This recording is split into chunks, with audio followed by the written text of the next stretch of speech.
Morning. I'm just going to share very briefly before Tim shares, but I just wanted to read a couple verses that had encouraged me this week. It's in Deuteronomy chapter 4, and then I'll read a few passages after that. But Deuteronomy chapter 4.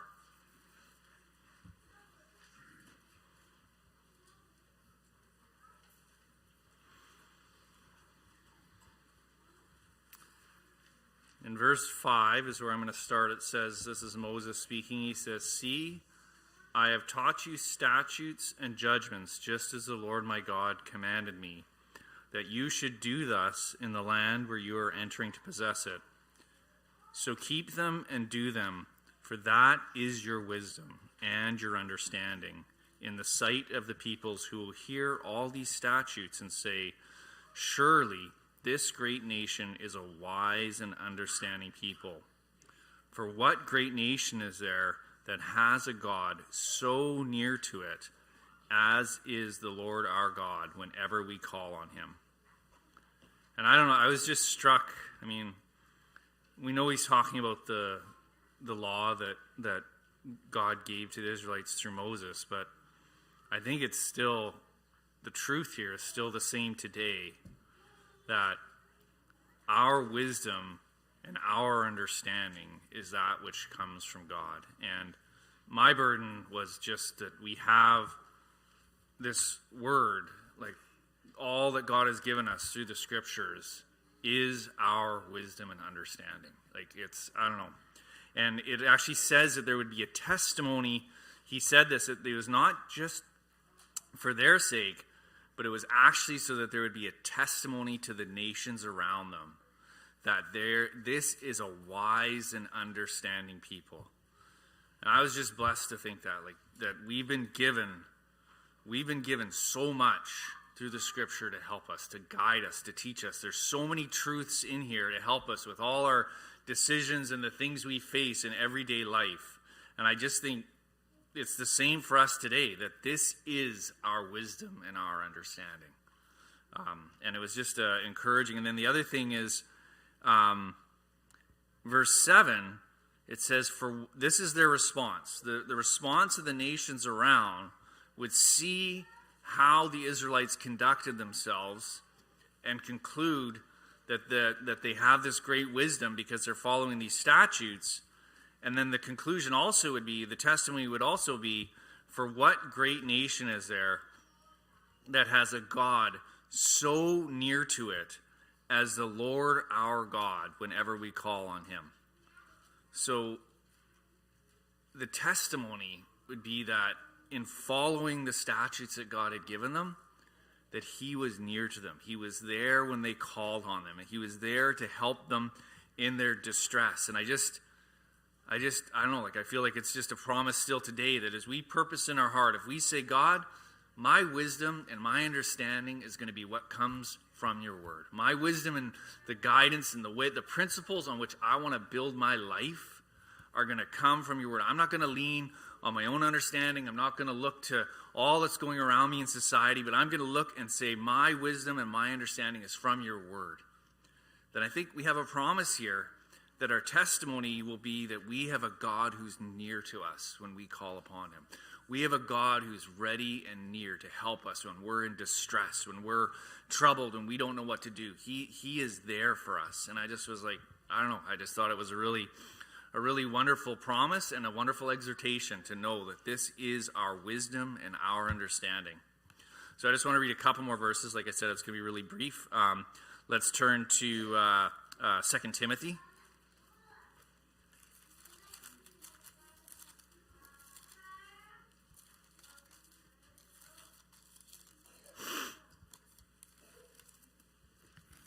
Chapter 3, verse 15.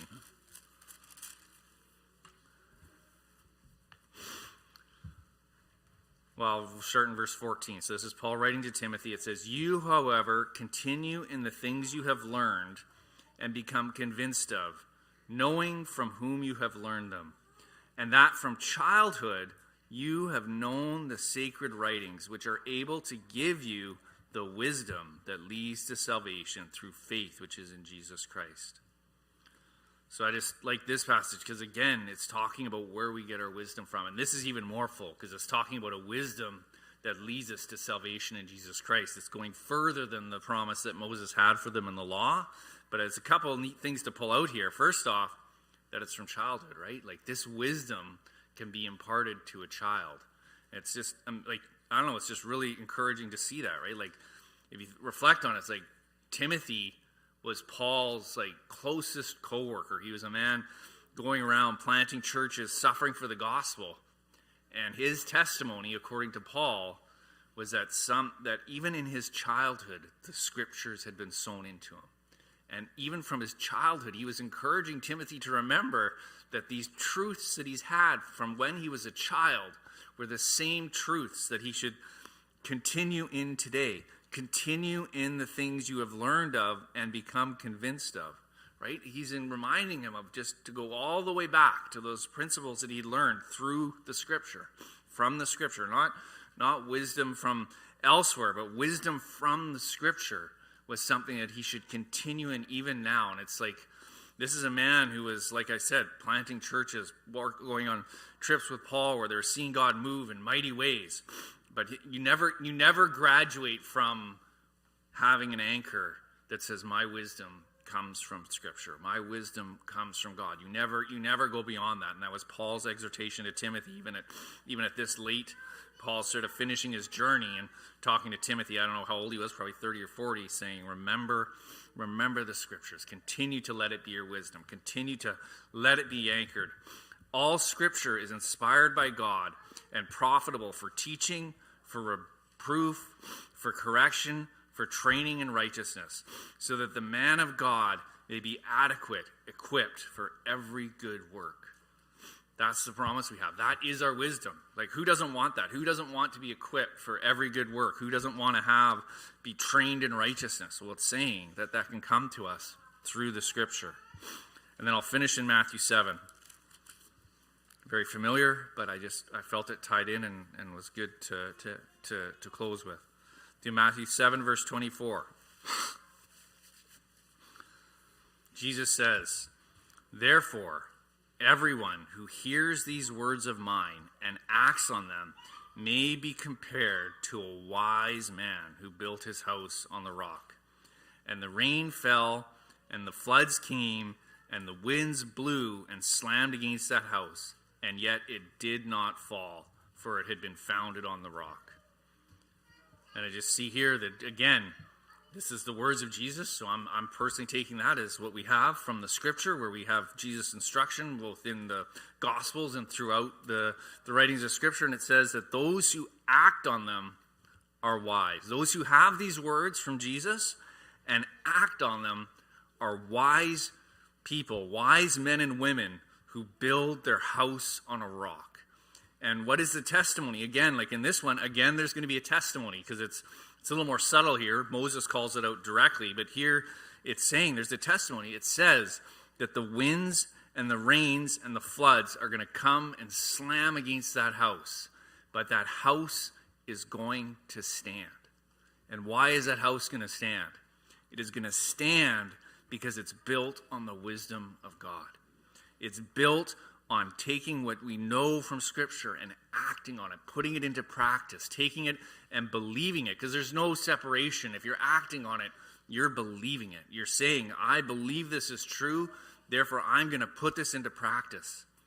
And just like it was with Moses, where there's a testimony of a nation whose God was near to them, it's the same testimony here, that when we're in a time of difficulty, when the winds are blowing and the rains are coming and the floods are slamming against the house, that we will call upon the name of the Lord and the house will stand. Not because of anything of ourselves, but because we believed the Scripture and acted on it. That will cause the house to stand. And it's a wonderful promise. Verse 26, everyone who hears these words of mine and does not act on them will be like a foolish man, so lacking wisdom, who built his house on the sand. The rain fell, and the floods came, and the winds blew and slammed against that house, and it fell, and great was its fall. So that's the warning. That's the warning, that if we don't choose to live in God's wisdom, there will be a fall. At some point in time, the flood will come and the test will come and the house will crash. That's our warning. It's black and white. But like I said, my emphasis in my heart in sharing these things was just the encouragement that I was receiving, just to be refreshed and reminded.